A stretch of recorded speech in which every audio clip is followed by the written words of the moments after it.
I ignored my destiny once. I cannot do that again. Even for you. I'm the only one who knows that. At least I'm the only one with the will to act on it. The Mad Titan Podcast with your host, Jay Washington.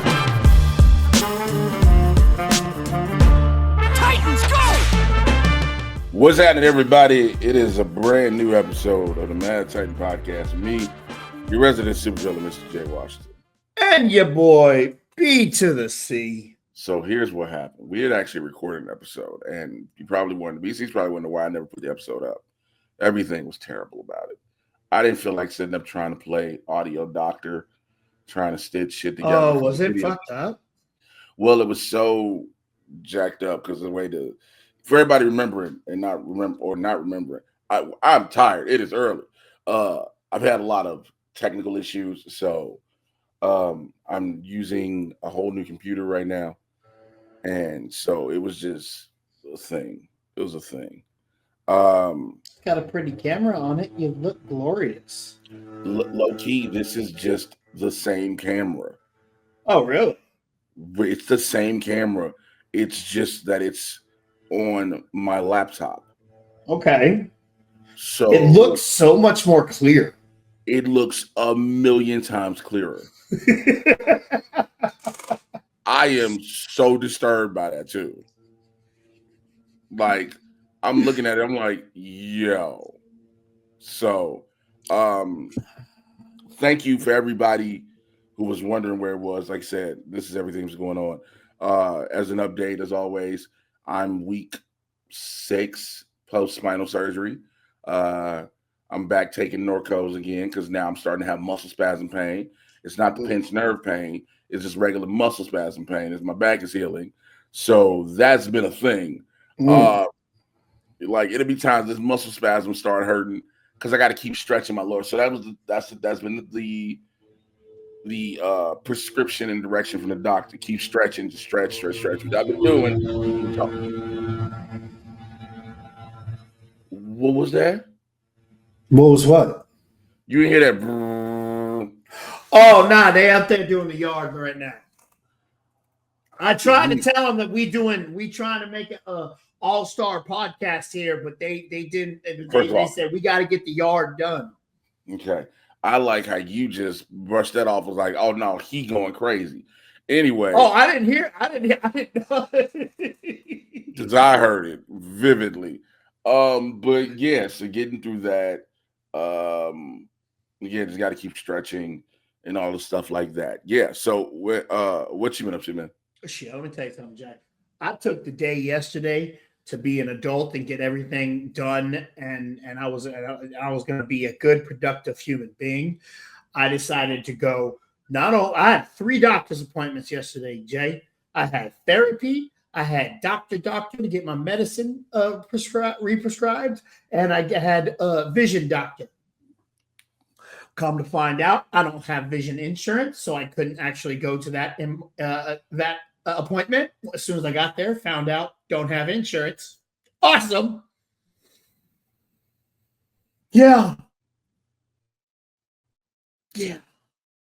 So, I'm not going to have a new pair of glasses again for another year. That's great.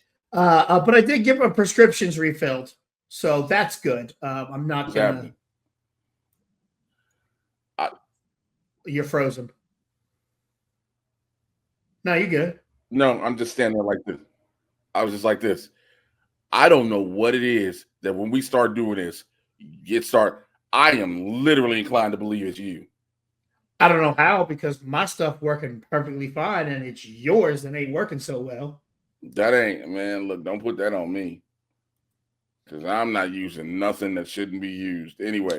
You are using Los Angeles internet, which everyone is using. There's more people there.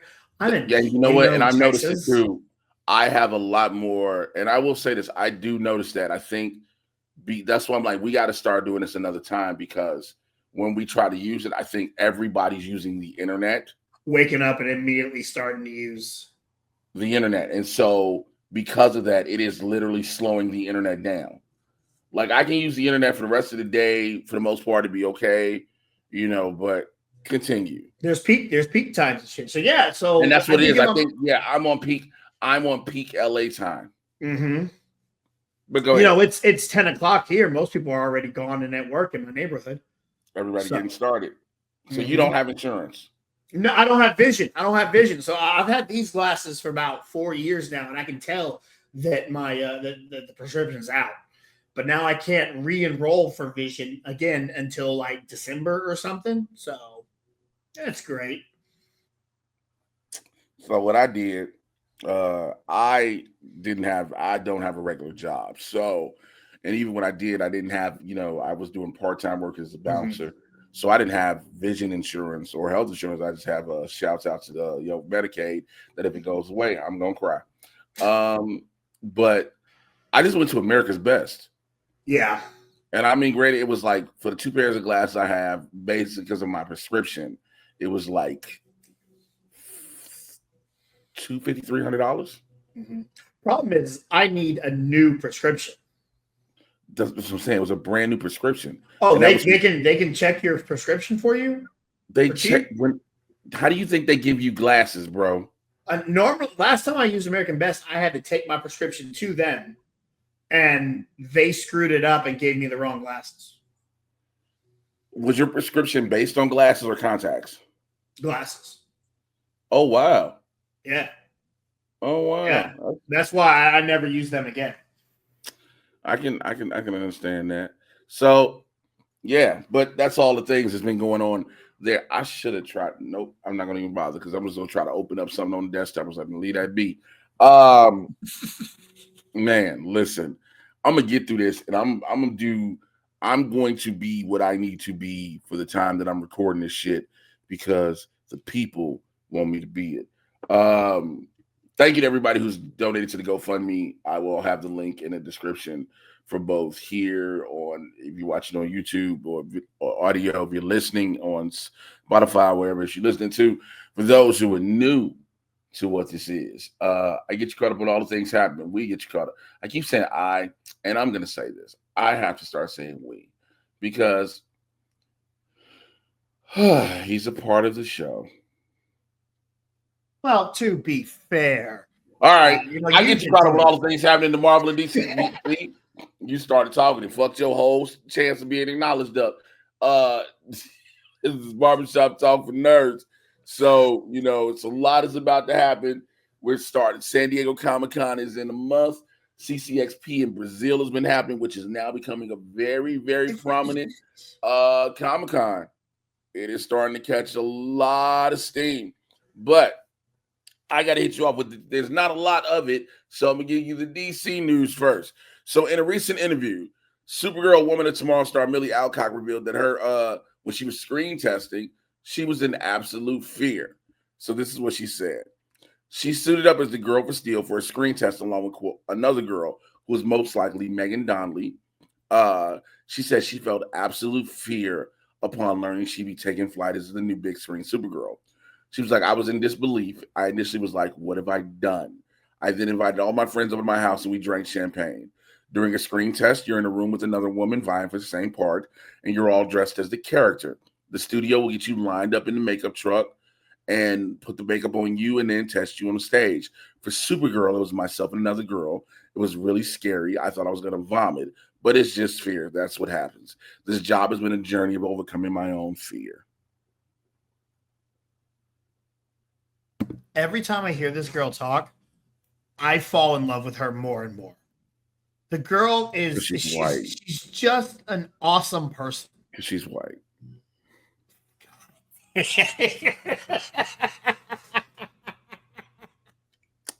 Yeah, she's white. That's a true statement.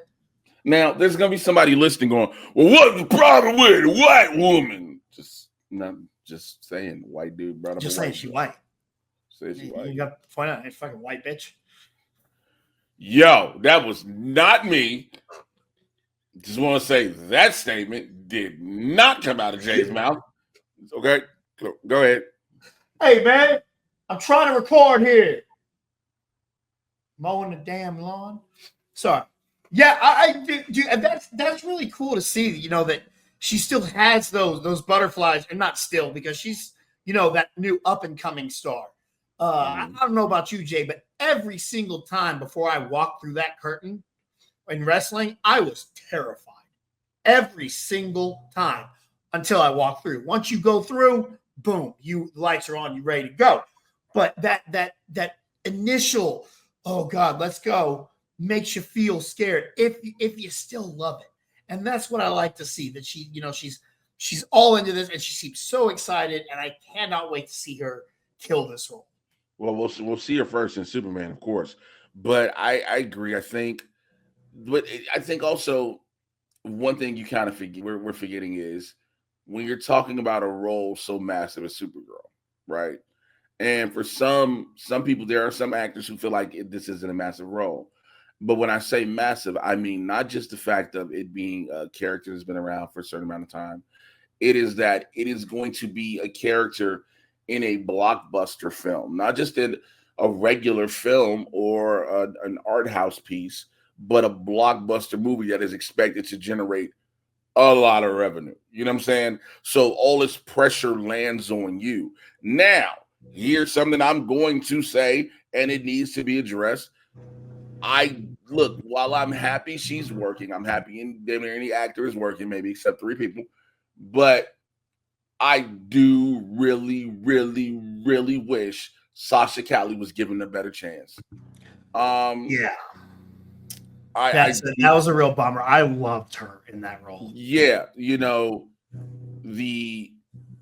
the anticipation we got for her, granted she was stuck in a trash ass movie. You won't convince me the Flash is good. No. I'm not talking about you, I'm just talking about the audience.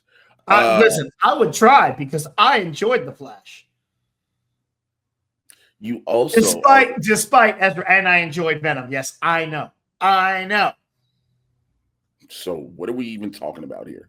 But yeah, I feel like Sasha Cali should have really gotten another chance. So you hope for the best of James Gunn, and you hope that Sasha's career outside of this is lucrative and it expands and it grows. But damn, man, it's just like that felt like really, really cut off. Like she caught the short end of the stick out of that because Michael Keaton's already been Batman, done. Mm-hmm. Ben Affleck was Batman, done. Ezra Miller is just done. Mm-hmm. But Sasha Cali caught the short end of the stick on this. Mm-hmm. You know what I'm saying? But again, we'll see. And speaking of Superman, it's just a bummer that didn't work out and we didn't get to see more of her because she really killed that role. She was probably the best thing in that movie. I will give it that too. Is she was absolutely incredible. Yes.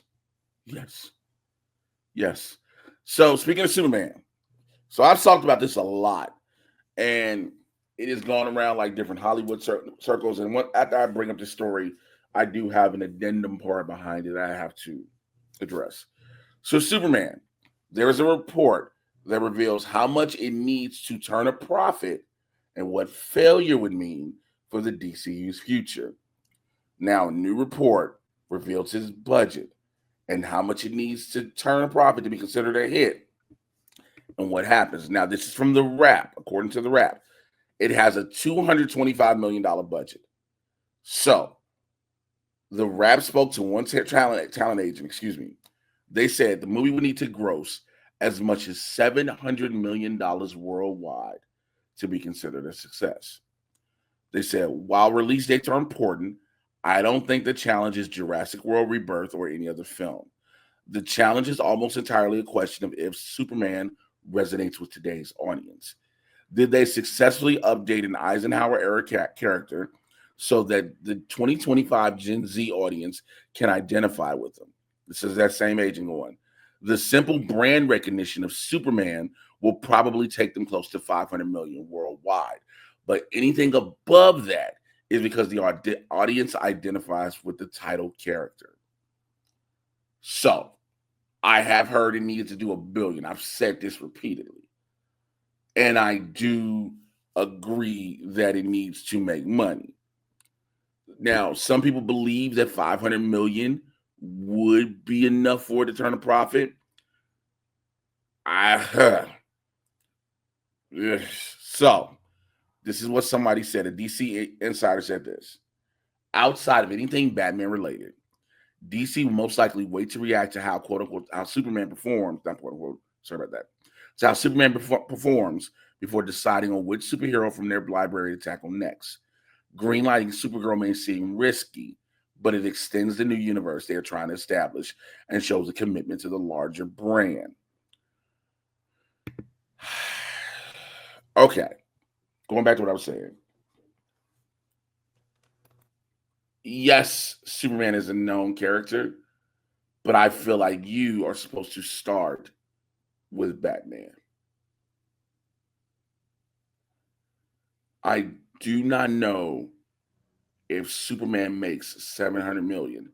The only way Superman will make 700 million is the Chinese audience, more than anything, has to go batshit crazy. Look, Lilo and Stitch came out and started smacking fire from everybody in movie theaters here. And I don't think anybody expected it to do what it did so far. I know a lot of people are like, well, it's a Disney live action thing. It's still Disney. It's Stitch, the kids, which of course that justifies why I made money. Mm-hmm. But when you say you got Jurassic World coming back out, you only really have 2 solid weeks before Fantastic Four comes out. Then you got all these other movies that are going to come out, and none are going to be like these major films, I don't believe, right afterwards. But you got to come out the gate swinging. Go ahead. I know it's important for it to turn a profit. Obviously, we want to turn a profit. I still do not believe Superman needs to be $1 billion movie for everything to be fine. I only think Superman needs to have good word of mouth. That's all it needs. People need to enjoy this film and talk about it. Talk about how they enjoy it. People don't need to be, if people are talking about how bad it is, that's going to hurt. Money-wise, I think it makes its budget. I think it does fine. I don't think it's $1 billion. I think 700 is actually not hard to see. I think it can hit that. But I think this has to be good. And then Supergirl has to be good. And then when Batman comes out, that has to be $1 billion. So that you have to hit $1 billion with Batman. But these first couple leading to Batman, you just need to be good. You need to get us on your side. You need to get us, the nerds, on your side. That's my personal. So here's the next part I was going to bring up, and I agree with you. I don't know, and let me rephrase that. I don't agree with you. It is not about the nerds. You need the average moviegoer to fuck with this movie. But what I'm saying is, if us, the nerds who are the most vocal, are bashing it, that's not going to bring in that. That doesn't matter. You need, look, I've always said, we all say this, and many people who understand. The reason Black Panther did 1.3 billion, or 1.7 billion, excuse me, something like that, was because you had regular people who were not comic book fans, were not nerds, consistently going to see this over and over again. $700 million is repeat viewing. It's repeat. Now, my other point. We are too hung up on box office numbers to not be working in a studio. Okay? For those of us who, myself, BC, anybody that I've worked with over the years from any of the different networks, any journalists, the box office numbers aren't our concern. No. But we make it, and I'm going. And here's why. But it's the topic. Like I can tell you, people coming, oh man, that didn't even make any money. People who don't even know anything about the Yeah, industry. but that's a problem. That's not a good thing. Yeah. That's what I'm saying. That's not a good thing. It is not that. It's not any of our jobs to worry about what the box office numbers are. Yeah. We're sitting going, well, is it a good movie? Well, the box office. You don't give a fuck because, again, go watch them, myself included. Go watch a movie to watch a movie. See, but I noticed this. We are. It's different for us because we see all this stuff going around. We are in that bubble. I'm in Texas, bruh. All right. I talk to people outside of the Hollywood bubble, and they know nothing of the stuff we talk about. Nothing. They don't even know the guy's name who's playing Superman. You know what I'm saying? I mean, but most people, even in the Hollywood bubble, don't know the dude's name who's playing. So the fuck are you talking about? Like, I'm not trying to disrespect David Cornsweat. I know his name, but most people don't even know who he is. What do you?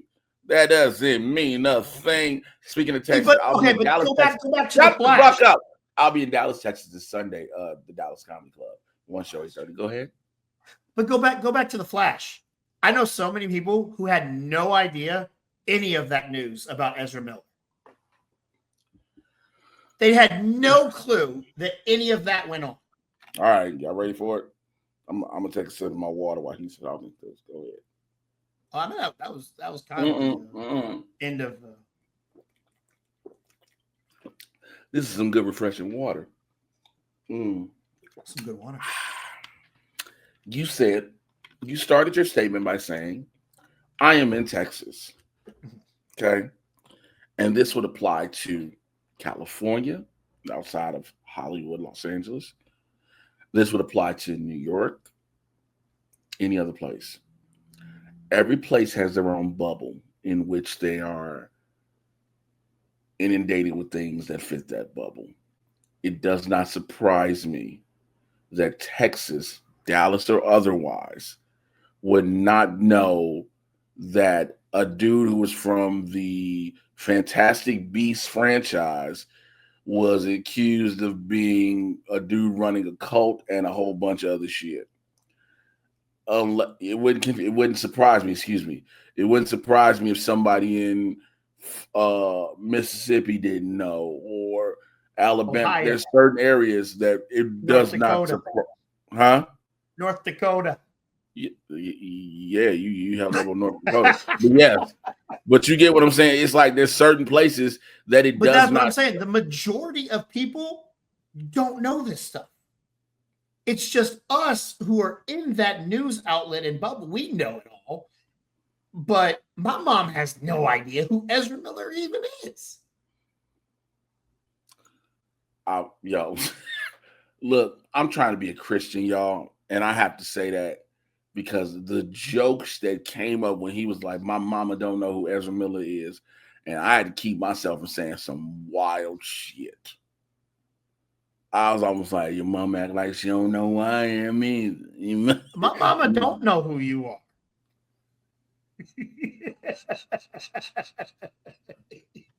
Fuck. You know what?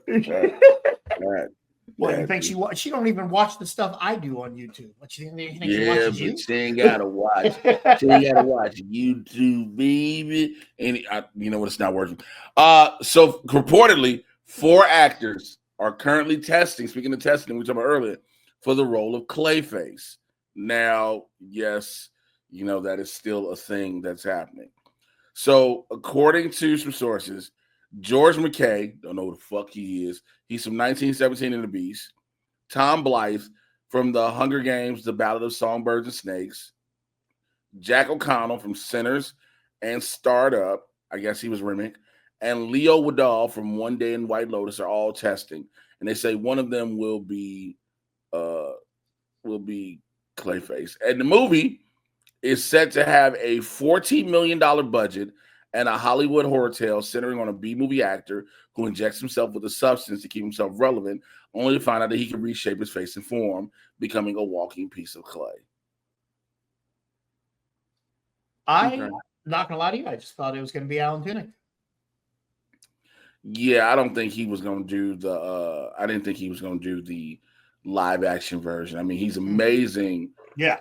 Watching what I've heard on Harley Quinn and things like that, but well, he also voiced Clayface on Creature Commandos. Yes. That's why I thought he was going to be the actual one. I'm like, oh, he was voicing him on that too, so why wouldn't he be?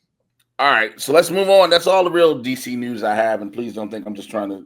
It's a lot. I'm not trying to just shut it down and whatnot. It's just a lot more Marvel shit to get out real quick. So there's a lot of Doomsday stuff. I think I'm looking to make sure it's not a lot. No, it's just a decent amount.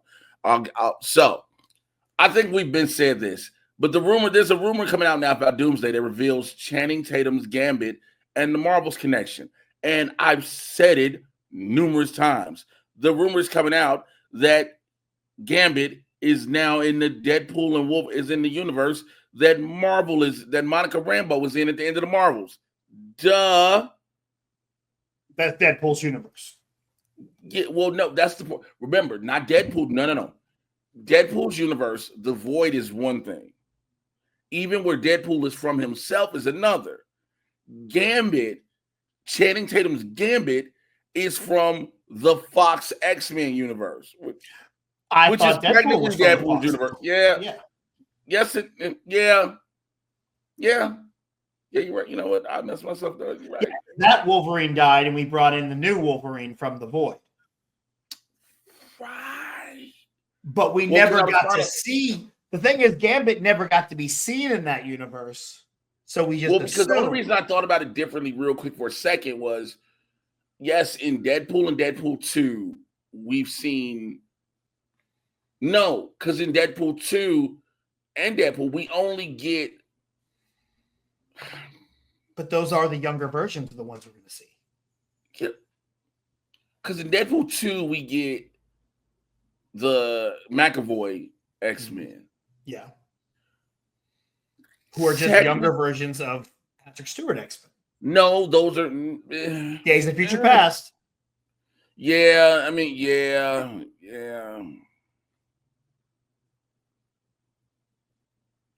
Yeah. I don't know why you're worrying about this. Yeah. You're right. I'm sitting trying to make connections. I'm honestly trying to make connections and move around universes to the point where it doesn't need to be. That is on me. So yeah, I mean, pretty much. Make it simple. Keep it simple, stupid. Let me see. So speaking of X-Men, the reboot production company name may point to a fresh start for the X-Men. Okay, so look, there's a lot of weird rumors coming out. The weirdest rumor has been that Daniel Day-Lewis being Magneto. Now, here's why this is a weird rumor to me. Huh? I don't like that. Why not? I don't know why. Just the second I heard it, I was like, I don't like it. I don't know why I don't like it. I cannot explain it. I don't see the fit. I don't like it. I mean, look, I don't need Daniel Day-Lewis fucking becoming Magneto in real life. Like, okay, that was gonna be some method act, but also I don't need retired. Exactly. Why would you, if you're gonna come back, you're not coming back to do it. If you're Daniel Day-Lewis, you're not coming back to do a superhero, right? And then there's also rumors that Bryan Cranston may be Professor X. Now, I also kind of don't like. He was Zordon in the Power Rangers reboot film, so that to me, y'all, that lends itself to him kind of being able to. I can see it. I don't know. For some reason, I think. How old is Bryan Cranston? Huh? How old is Bryan Cranston? You know, I don't. For some reason, I thought there's too much stuff to type around me right now, and I can't. No worries. I just thought we'd go younger. I don't know why. I don't know how much younger I think we'd go, but I don't know. And I'm not saying I wouldn't like it. It could be fine. Could work. He's 70 years old. Mm-hmm. So, here's what the production company is.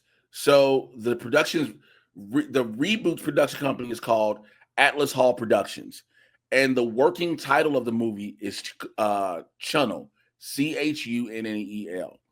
So they said, having a company name like that isn't anything unusual, but the significance that Atlas Hall has is that Agents of Atlas immediately come to mind, but it's unlikely whether they'll play.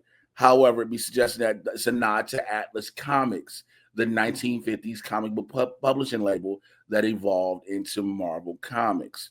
So it means a new era for comic books. The introduction of the X-Men in the MCU is a fresh start. So X-Men production will start. So X-Men don't go into production until at least 2028, right? And they say between February or May.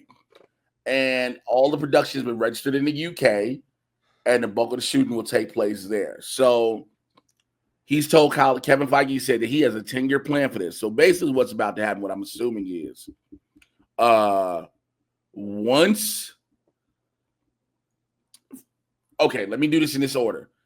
What Kevin Feige said when he addressed the future of the X-Men in the MCU.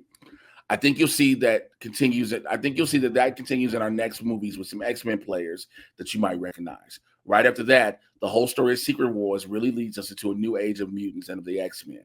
Again, it's one of those dreams come true. We finally have the X-Men back. So basically, the next chapter of the MCU is the mutant saga. So once Secret Wars is done, y'all, it's all mutants. Yeah. Secret Wars I believe it still is going to be Avengers versus X-Men. And that is going to be the battle. And then everything, the universe will combine and boom, everything will pop out. Now we're all about the mutants in the world. And what will happen if I'm a betting man, and you tell me your thoughts on this. If I'm a betting man, the world as the MCU world as we know is going to continue to revolve. It's going to be quote unquote day-to-day stuff. The Avengers and all of these people will exist, but our focus is on the mutants and the mutant threats that start happening inside and outside of the world. Okay.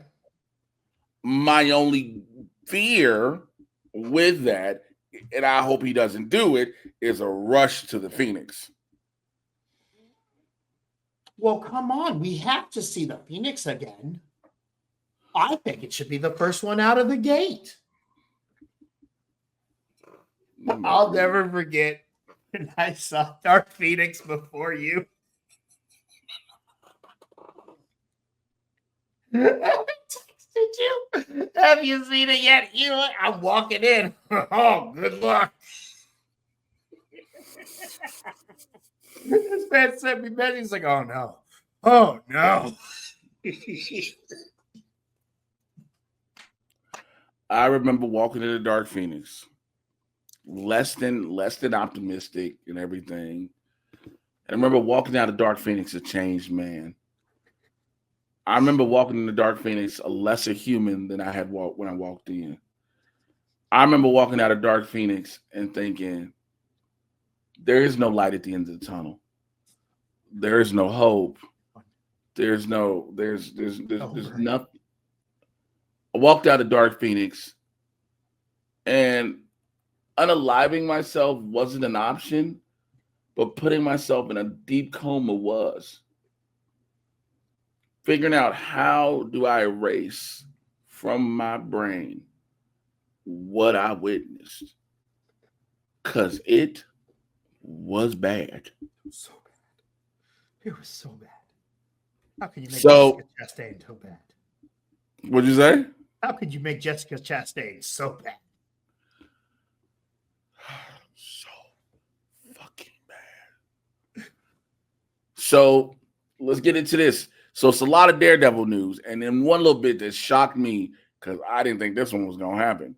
So a new set photo has come out, and we see a new MCU vigilante look. So Angela now has her White Tiger look. If you don't remember who Angela is the niece she's played by Camila Rodriguez. She's the niece of Hector Ayala, who was the White Tiger, who got his shit blown out. Okay, because Jesus Christ, he got the shit shot out of him in that show. I'm like, ah! Yeah. They shoot him up. I'm gonna tell you what. If there's one scene I did not like, though, it was that scene. Because that man, he's a superhero. He just walking down the street. Like maybe there's some. He's not a superhero. What's going on? But you got to remember, White Tiger in this iteration, he technically wasn't a superhero. He was more of. He was a vigilante to the fullest. With power. Yeah, but he didn't. He said he was not wearing his magical amulet that gives him power. Hey, that is the wildest defense in court I've ever heard ever. Like, yo. So I always thought it was weird. He's just walking down that street, I'm the white. I'll walk down this alley. Maybe there's bad guys this way. Bro stopped a robbery in a bodega in the daytime on video camera, so you can't say this nigga was going. White Tiger was on patrol while kids was going to school. Stay in school, young man. You passed the test. During the day, it's very bright. They couldn't see him in his white costume. It's the opposite of Batman. It's the opposite of Batman effect. You know what? I'm gonna teach you to learn to leave the jokes. To you? To me. Yeah, okay. Yeah, My bad. You tried. I wonder. I had to turn off an alarm that I have 9 alarms set on my phone, and 6 of them was about to go off. So, because if you remember at the end, Daredevil needs a team. So as we know right now, his team is shaping up to be the Punisher, Daredevil, of course, the new White Tiger, Swordsman, more than likely, Jessica Jones, and there's one more. Where is it? There's one more. Luke Cage. And not just any Luke Cage. Mike Coulter. So, they have been pictured together. They were at Des Moines Comic-Con this past week, right?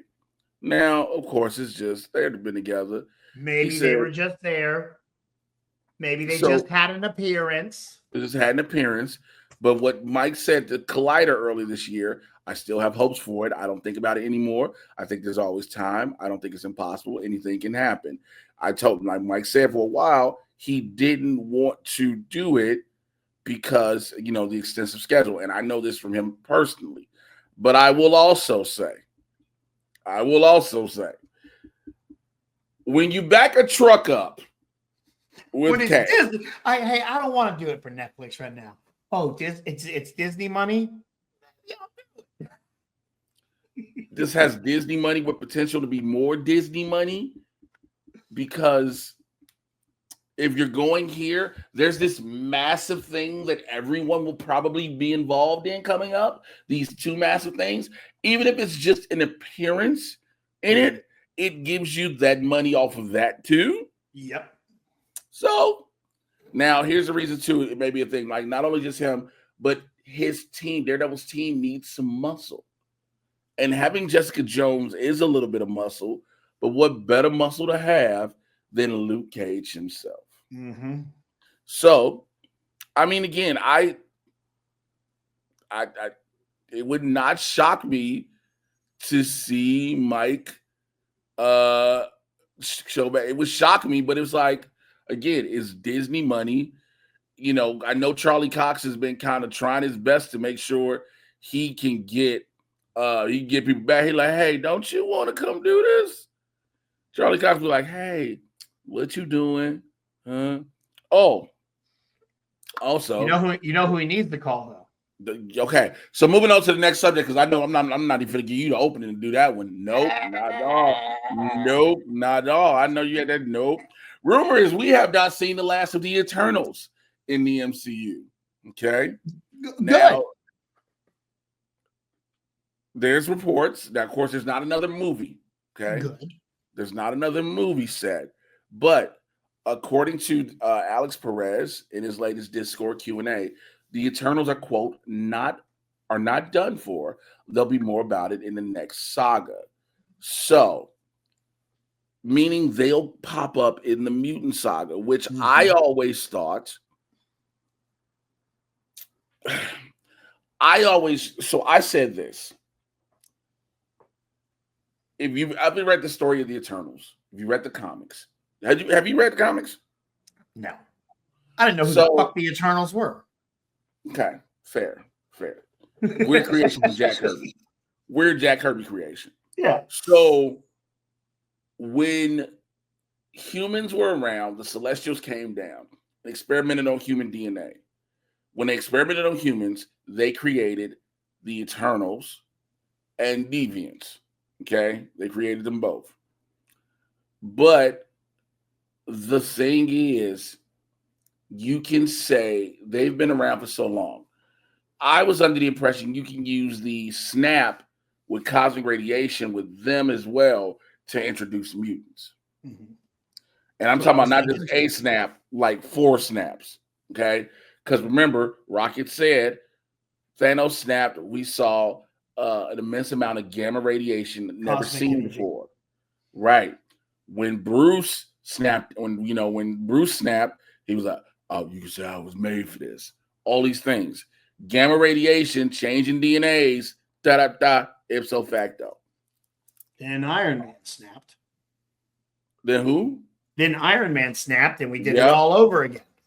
So that was a lot. 3 sets of cosmic radiation within 5 years. So I mean, again, I don't mind seeing them. An hour. I don't mind seeing them. I think it was just there's so much that was left on the table. But I always say this with Eternals. The Eternals is a beautiful movie. Mm-hmm. When I say it's a beautiful movie, it's a beautiful visual movie. Visually, it's beautiful. Chloe Zhao did a phenomenal job in making you see cinema. Like I had never before the Eternals went to cinema was reserved solely for Black Panther 1. And I never thought I'd go there and be like, oh my God, the grand scale of this, the score, the setting, the backdrop pieces, they're beautiful. And that's how I fucking felt watching Eternals. Am I boring you, nigga? No. Hey, you just as tired as me. Calm down. Hey, you got a point. I can't be the only one like this. But I can see, and again, I do not want this to happen early, but if you bring in the She-Ra Empire, you're out there in space and stuff with the what empire? Isn't it the She-Ra? You mean Shi'ar? Shi'ar. She-Ra is He-Man, isn't she? The Shi'ar Empire. Look, my bad, man. Shoot. I'm gonna tell you something. There is nothing more terrifying than a She-Ra Empire. Here's why. Because ain't nobody stopping them. Nobody's stopping them. You got a bunch of women who may not even start out as Princess Adora, going straight to for the honor of Grayskull. And I didn't think the Amazon's stopping them. But here's what's the most terrifying part. Ain't a bunch of She-Ras. It's a bunch of motherfucking Swiftwinds around here. Okay? For those who don't remember what Swiftwind is, it was her horse that became a flying unicorn. And that is how much of a fucking nerd I am right now. Also, I never understood in He-Man how nobody knew that Adam was He-Man because Cringer is Battle Cat and it ain't no other green fucking tigers in Eternia. Also, he's very loud in public when he's like, I have the power. Hey, shit. Right? This motherfucker, no. Also, this big ass sword that he carries around. Hey, man, ain't that He-Man sword? Nah, it's just a replica. Shut the fuck up. This motherfucker has the power sword. And it's like, huh? But again, a She-Ra Empire is scary because here they're going to fuck you up. Okay?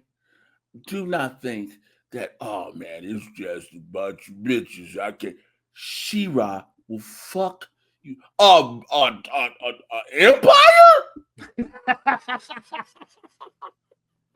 Empire? She-Ra's? And all of them collectively going in the most sorority girl voice for the honor of Grayskull. What? All this rainbow ass lightning hitting the sword. She-Ra, fuck out of here. That's what fuck said the She-Ra Empire, not the She-Ra. She-Ra. Yeah.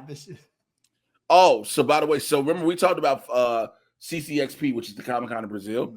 We got our first look at Franklin Richards. He actually will be born in the movie. He's actually gonna be born. Now, I don't know if you understand who Franklin Richards is, but he is the most powerful mutant in history. And once he realizes he can create a universe in the palm of his hands. Do you worry about the OP-ness of him? The what? The OP-ness, the overpowered?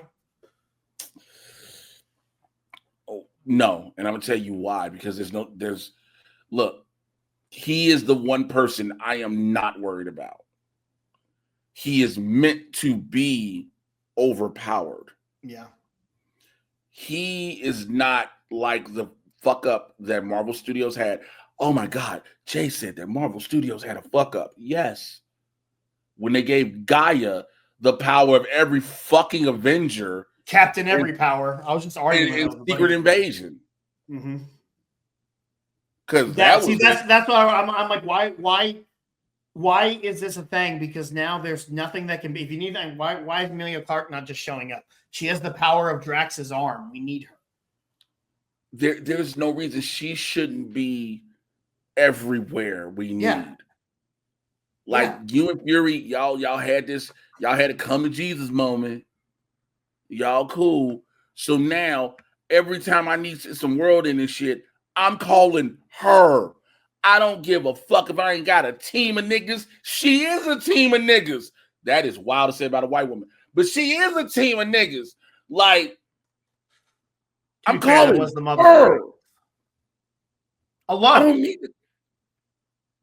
Her alone. That's it. That's all you need. I don't need it. Right. Boom. I don't need Drax's arm. She's good.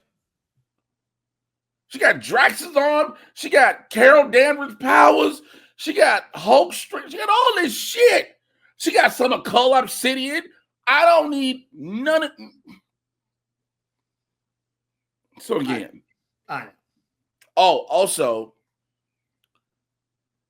So Matt. I'm gonna make sure I say this. Where to go? Yeah. So Matt Shackman revealed that Jonathan Hickman's comic book run inspired the movie. Okay. So Jonathan Hickman's run, he inspired that. So he says, I'm learning how to use a Mac, and it's really messing my soul. Oh, they're confusing when you first switch over to them. Yeah, bro. So he said, I delved into the 60s plus years of comic book history. He said it's continuously. So he said the messy family dynamics made even more interesting as Val and Franklin take center stage, and that sense of optimism and wonder. I don't think the Fantastic Four have been quite as fantastic as they are in the pages of this book. He said, as we develop for the script, I returned to read this epic run. Thrilled by brain-bending innovations like the Council of Reeds and the riveted rhetoric standoffs against the likes of Annihilus. He said, but it was the deep insight into the specific family dynamics. Reed is part Steve Jobs and part Oppenheimer. He's determined to solve everything but he learns that at the cost of solving everything is everything. Sue has come a long way. So basically, I'm hoping he brings up a lot about Sue and Reed as parents, right? Mm-hmm. But he said, we understand their anxiety, fretting over the destiny of Val and Franklin, just as I fret over my 9-year-old daughter's future. I cherish the family intimacy and scenes in the Baxter building and never doubt these parents love their children. He keeps bringing up Val, which as the Fantastic Four go along, Val has to come up. And for those who don't know, Valeria, the daughter, okay? And she's only named Valeria because Doom helped save Susan's life in delivering the baby. And Dr. Doom is, which is the weird, this nigga wants you dead, but he is your daughter's godfather. Because Doom said that is the way you repay Doom. Uh-huh. Do you remember that in the comics? See, but no, I didn't read comics. Wow, that sounded so disrespectful. No, I didn't read comics. I'm going to let the audience dissect you right then and there. That is the moment where I realize the audience will come in and I will probably get a bunch of messages. Oh, they're going to murder me for that one. But no, I honestly, even if I did, I actually was never really been a huge fan of the Fantastic Four. I like them enough. I think they're fine, but I've never been all in. I've never thought they were the most dynamic. Everyone seems to like them. I'm like, all right, cool. Glad everyone likes them. They're just not for me. But I love this. Like, I'm your daughter's grandfather. I should kill you. Godfather. I should kill you, but if I do, then I got to take care of your kids. So it's the Godfather, not grandfather. I don't know. Yeah, I don't know if you know how. I don't know if you know how parental relationships work. Not very well. Grandfather would mean that. Not very well. I don't know. I'm trying to give BC the benefit of the doubt that he's still a little bit sleepy. No, I just say dumb words. I get words wrong because school is not good for me. But okay, so give you that. Oh, let me turn off this other alarm that's gonna go off. Which one's that? Okay. It's my next alarm set. I told you I got like 9 of them set. But for him he brings up the family dynamic a lot, which I'm fine with, which I'm grateful for, which we're going to see a lot about. Some first screenings did happen, and some of the reactions came back now. Some people took some of the reactions as negative, but they said like Reed's stretching powers aren't much focus. And listening to Matt Shackman, it's not like, yes, he's going to stretch, but the thing about Reed is not Reed as Mr. Fantastic the stretch. It's Mr. Fantastic, the scientist, the trying to figure out everything. Mr. Fantastic, the family man. And when he comes to the family, I'm not talking about just Sue and Franklin in the movie, but Johnny and Ben and Sue, because they are the Marvel's, say it with me now, first family. So I think it's a lot about that. They say the thing is like underutilized. Also, it is undergoing a few emergency reshoots. Now, a lot of people I saw that on the hellscape that is Twitter. Mama named him Twitter. I'm gonna call him Twitter.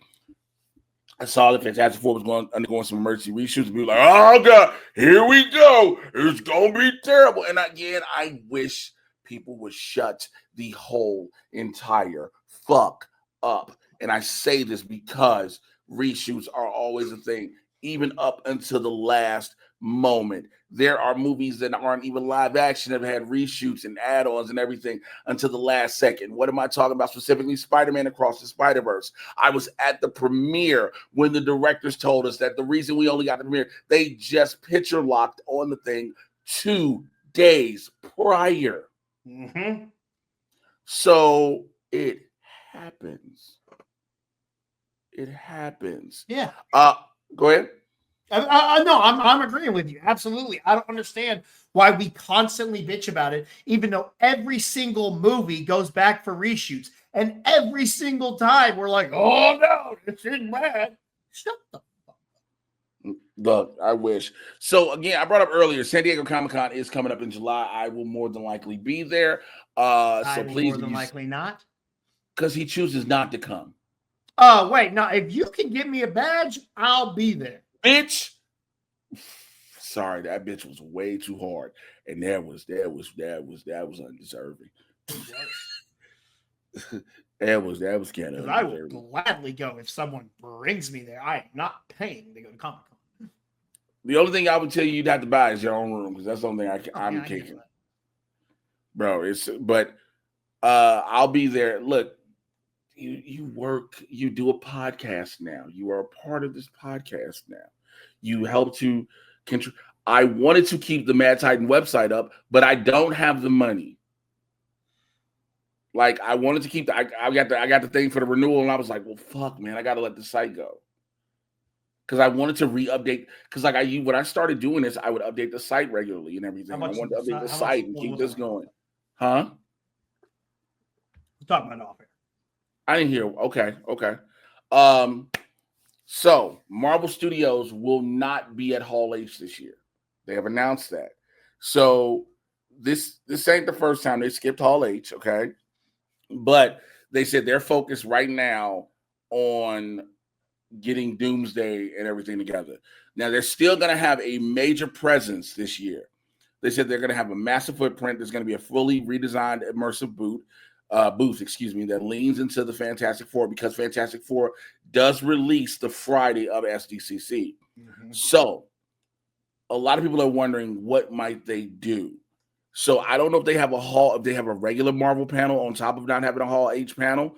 But last year, it was screened at the Regal in Long Beach. Oh, okay. Last year they actually screened Deadpool Wolverine. Mm-hmm. I bet they do it again. I bet they do it for Fantastic Four this year. Somebody's my time to shine. So when I told you about the test screening, right? I hadn't saw this before right now. So you're getting my reaction and seeing something and reading something in real time. So my time to shine H said people shouted mid when it ended, and Kevin Feige and Matt Shackman didn't look too happy about Fantastic Four. Here's the problem. I'm not saying that people don't have to think that it's mid or whatever. Or think certain way. I do have an issue. I have a strong issue with every single film that has come out post Endgame being compared to the standard that is Endgame. And I know, yes, it is a big deal. Marvel Studios having Fantastic Four, Marvel Studios having X-Men. But like, are we also not going into these movies to watch them with normal expectations? No one is. They're a bunch of whiny little bitches who live in their mama's basements who can't fucking get over the fact that sometimes movies don't have to be the greatest thing on the planet. Sometimes they could just be a good movie, or it could be a fun time. It doesn't have to be the best ever or the worst ever. There is a lot of room in the middle there. And I'm so tired of motherfuckers being like, I didn't love it, so you better fucking hate it because it was terrible. There are so many other fucking options. I really am just at a point now. I'm like, listen, I understand the epic scale that Endgame was, Infinity War as well. And I understand the epic scale that for me, a Black Panther or Captain America Winter Soldier or even Civil War were, Guardians 3. But I'm not gonna, and I know these are different time frames with some of the films I just listed. I understand that. Some are BE and AE, before Endgame, after Endgame. I get it. But every time a movie comes out now, man, these movies been terrible since Endgame. No, it's because you're holding everything as the same thing as Endgame, and you're not going to get the same thing as Endgame because Endgame was the Endgame. It was a buildup of 20-something odd movies. Also, yeah, everything's been bad since Endgame. Yeah, Far From Home. That was fucking awful. Shang-Chi, yeah, fucking terrible. No Way Home, yeah, fucking terrible. Guardians of the Galaxy 3, fucking awful. Deadpool Wolverine, that was the worst piece of shit I've ever seen. Shut the fuck up. First of all, and also, and I'm gonna say this. This is whether Marvel, DC, any other comic universe, everything, first off, does not have to be grandiose fighting scenes, explosions, bang, bang, lasers, all these different things nonstop. Everything does not have to be that. But we're acting as if it does. Yeah. And again, you said it. Can we just enjoy a good movie? The only thing that needs to be grand and big and huge are the Avengers movies. The other ones can be within any single genre they want to put them in. Remember when the MCU first started? Everything was a different kind of genre. You know? Man, Thor is Shakespeare. Yes. The first Thor is Shakespeare. Iron Man 2, and Iron Man 3 are 3 different genres of movies. Completely. Of the Captain America movies. You got a war film, you got a political thriller, you got a comic book movie. Completely. Ant-Man, heist films. Like, everything doesn't have to, and I'm not saying it's like, again, I want all of these movies to succeed. All encompasses Marvel and DC, because these are the 2 main studio companies, and these are what I talk about on this pod, on the show. But it's like, yo, I just don't understand.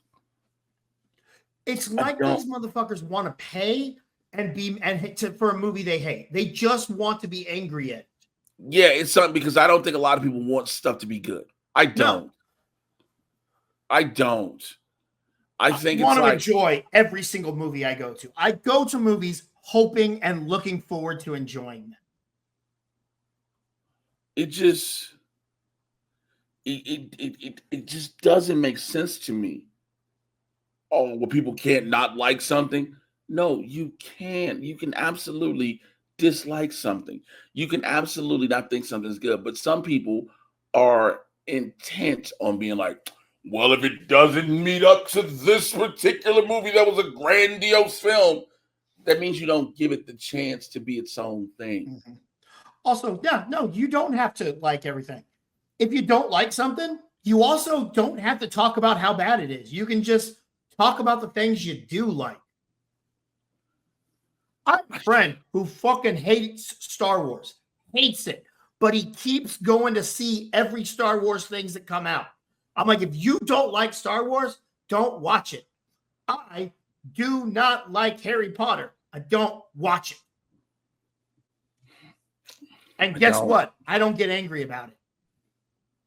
I don't get it. Strange concept, right? Fuckers. Sorry, I get really angry. Look, you stated exactly how I feel about some things. There are certain properties that I've even given a chance to in watching that I'm just not fond of. Mm-hmm. Now, I've watched them, but I'm not gonna go, man. All right, so a new one of this is coming out. Let me go see it because I know I'm gonna hate it. Nope, not gonna go see it. I'll watch it later on streaming, maybe if it's free. I might check it out. But that's it. Maybe. All right, so here's my last bit of Marvel news. So Carrie Condon, she's confirmed to play Friday in human form in Vision Quest. So, or is it just called the Vision series? Yeah, it's Vision Quest. I've heard different things. Vision Quest, Vision series. They don't know.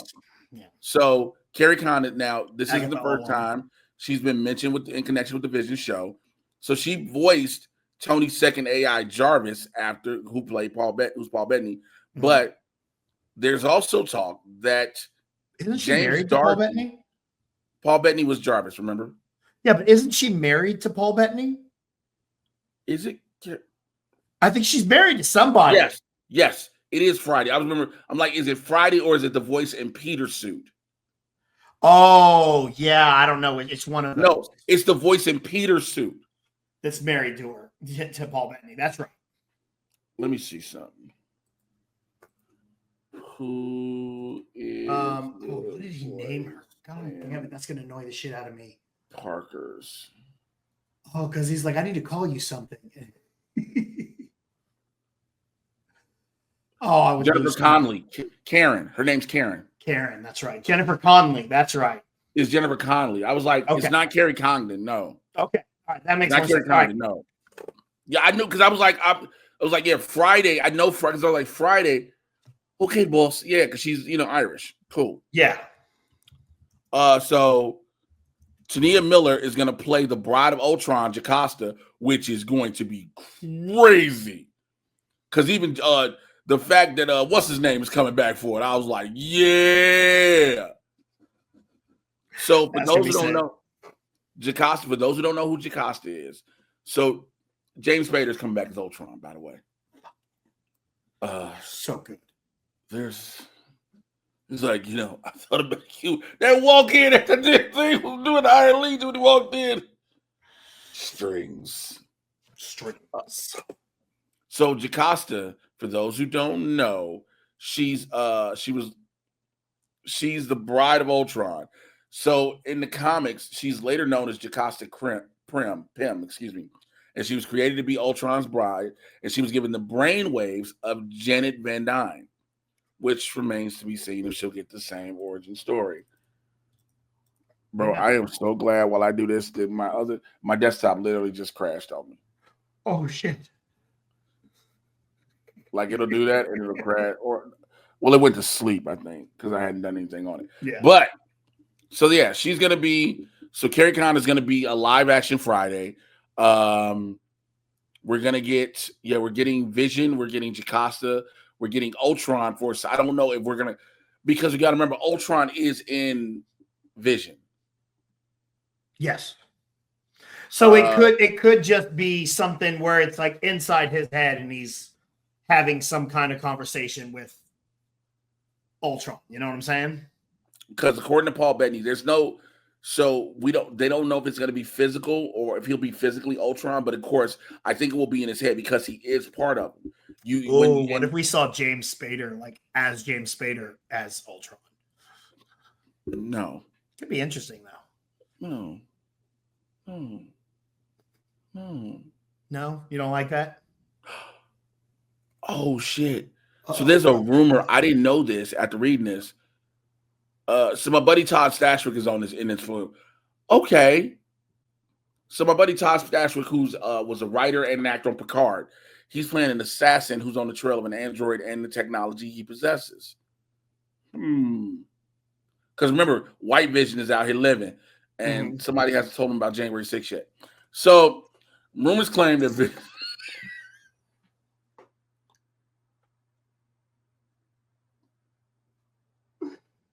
Bro! Could y'all imagine what would have happened if White Vision would have shown up on January 6th at the Capitol? That would have been bad, is what it would have been. The ship of Theseus would help us to make America great again. Is it the ship of Theseus, or is it not? There is rumors claiming that his children, Vin and Viv, would make their MCU debuts in the show, but there's no guarantee. Now, this is the third in the trilogy of the WandaVision series, what they've said.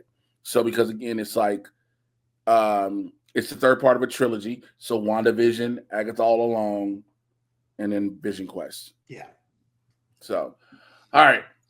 I think that is all the news we've got for today. We both pushed through this being exhausted. I told BC, we got to figure out another time to do this because we can't be doing this with no real energy, barely awake. And I don't have a coffee maker, so I'm just sitting here going off vibes. You ain't got no coffee? You ain't got no coffee? Bro, we got to get you some coffee. First of all, I got to get some coffee. Yo, check this shit out. So the other day I came home, and in front of my door was like a food processor blender, like a Nutri-Blender. And I was like, who the fuck put this on my door? It hadn't been opened. It's like somebody bought it and was like, he'll want it. I don't know where the fuck this thing came from, but it's been in the box. And I was like, I don't trust it because I bought my own Ninja blender. I was like, now I say that because I'm like, you could have left me a coffee thing, a little Keurig machine. Keurig machine. So, but yeah, that's all we got for this week. Last time I checked, there were no emails in the Mad Titan email. So you can send emails to madtitanpodcast@gmail.com. Did you see the picture I put in the Discord? No. Okay, so it is a picture of David Cordsweat, Superman, old boy from the Eternals, Homelander, Omni-Man, Superboy from Titans, and Sentry. All 6 of them. Only one survives. Who would you go with? Jay, I'm recording tomorrow. Send them questions, emails. Oh, I didn't check the emails. That's probably what's up. Okay. You didn't even hear me, did you? All right. So shout out to Jolene. Love her to death. Jolene's a member of our Patreon. You can join the Super Bowl squad on Patreon. Jolene says Clark, no question. Connor being there is so funny though, which of these things doesn't belong. 3 of the others are mostly just what if Superman sucked though? The other dude is an Eternal, so that's enough said on him.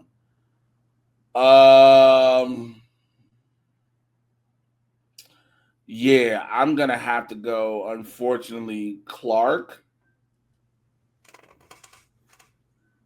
Icarus, I don't give a fuck about. No, Icarus is dying. Icarus is not a part of this. Omni-Man, you found out they can be beat. Mm-hmm. Viltrumites can be beat. Yep. So if it was a battle royal, all you need is them to jump this nigga. Yeah. The same with Homelander. I was going with Homelander. I was going to go home because he's the only one, other than maybe Sentry, that is willing to kill. Yeah, Superman's not going to kill. Don't do that. Don't do that because Omni-Man is willing to kill. Yeah, but Omni-Man's going to get beat, and that's not even real Omni-Man. That's what's his name, Omni-Man? Oh, that's no, that's Jeffrey Dean Morgan. Jeffrey Dean Morgan. That's not J.K. Simmons. Okay, but so yeah, and if it was the Luthor version of Connor from Titans, maybe that Connor's too much of a little kid. Also, I love how the fact that Connor Clark has my 2 dads and they're not gay. My two dads. Sentry. But I was like, no, because Superman ain't gonna kill, but Homelander will. He'll murder all them bitches. Sentry, hey, your mama want to talk to you. Sentry, not so much. Boy, no, Sentry, maybe. Just tell us, motherfucker, hey, your mom and your daddy coming upstairs. You ball up here.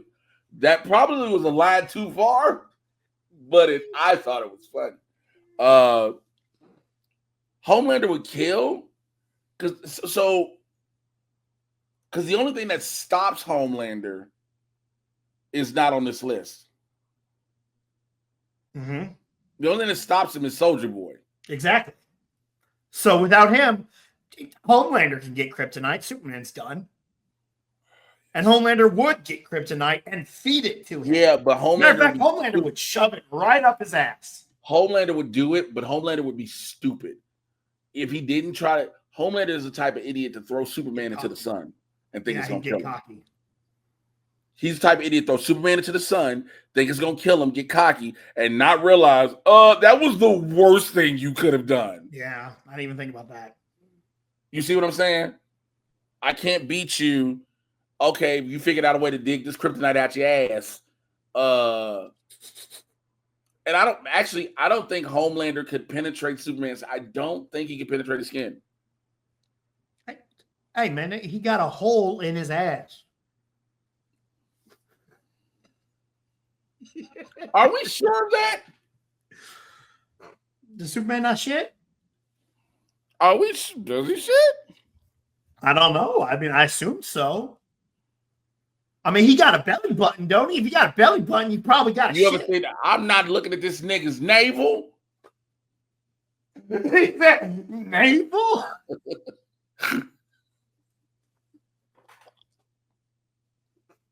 I was watching the Evolution documentary the other day, and they were showing early Batista with the belly button tattoo. Wait, did he get his belly button tattoo removed? I guess he got it removed. I don't know, but he got more, so at least it takes away from it if he didn't get it removed. That's because back then he didn't have as many; they stood out a little more.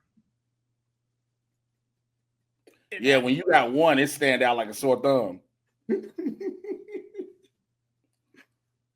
Oh shit! So yeah, Superman won't kill, according to unless it's Zack Snyder, because then he don't make me do this, and it, just last words is snapping that. Here's my real quick before we go. Boys season 5. Do you think they kill Homelander? It's the final season. This is it, right? This is last season? Yes. I think so. I haven't read the comics, though, so I don't know the fit and finale. I don't think Kripke's gonna go fully like the comic. Yeah, they're gonna change something. You know what? I would say this. If I'm a betting man, what is the best way to end Homelander in that series? It's not to kill him. Killing Homelander is easy. You want to know what the best thing to do is? What? Take the power away. Turn that motherfucker human. Yeah. Turn Homelander human. Have Soldier Boy burn the V out of him. All the V is gone. That, let him think all the V in the world is gone. It might be some V somewhere else. But Homelander now has to have a regular job.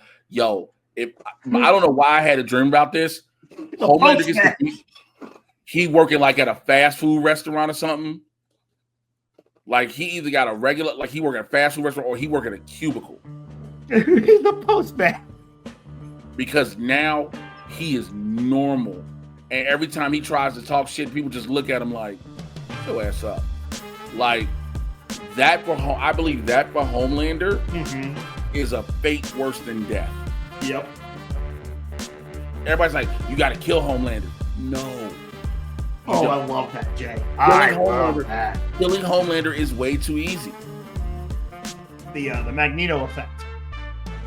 You take his powers away. You take his power. That's how you hurt somebody like that. All right, listen, I can go in these conversations all day. Tell the people how they can find you, get in touch with you, all that good stuff, man. You can find me on the Discord. You can find me on Instagram and TikTok at The Grind Calls. Don't forget to go check out that Super Villain Squad on Patreon. Please do that. Also, you already know you can find me everywhere.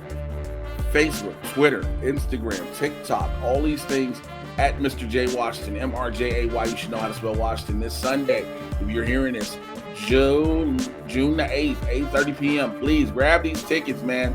Grab these tickets. Dallas Comedy Club. I got my homegirl, Maddie Mays, with me. My boy, Zach Orion's featured. And I got a special guest spot from the homie, Zach Marchand. It's going to be a fun show. I'm trying to have Dallas barbecue at least Saturday night. I got you. Oh, I already have it set up. We're good. Okay, because I want some good Dallas barbecue. I got you. I got to taste what's good. Make sure I say this correctly because I don't want to say this the wrong way because I know what month it is. I love it. Speaking of which, happy Pride to all of the LGBTQ viewers and listeners. Appreciate y'all. Because I was about to say, I want to make sure I get a good brisket. I don't want to say I want to get some good beef in my mouth. I was like, ah!